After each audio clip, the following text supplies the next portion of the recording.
So I would like to see people being more secure by design and secure by default.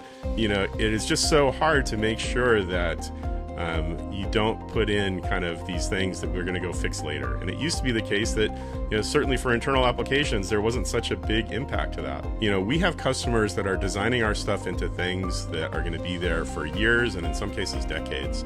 I think if you look at things like the new EU Cyber Resiliency Act, which is really focused on kind of devices and things that people are deploying across the way, we'll see more and more of that.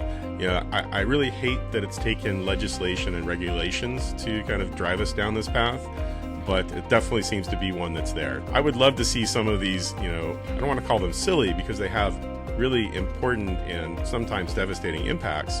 I'd like to see a bunch of these security holes, misconfigurations. You know, we don't need hardening guides. We need loosening guides. We need the fact that when someone goes and uses something, whether it's a phone, a device, a website, you know, whatever it is for your personal or business life, it needs to have at least some base level of security. And that's always such a problem because people want the features. People want to easily be able to share their files. I think anyone who is trying to close that gap, we need to not just shift left, we need to shift left and pivot right? You need to cover everything at all point in time. If you put something out there that has major security vulnerabilities, bugs, or issues, the attackers are going to find it right away, and they're going to spin up all their AI agents to kind of try to go help them exploit it. And once they get something that looks, you know, solid, then they'll get someone who's, you know, a real expert in. And, you know, it's just that whole kind of loop of being attacked is getting so much shorter that I think anyone who's helping with that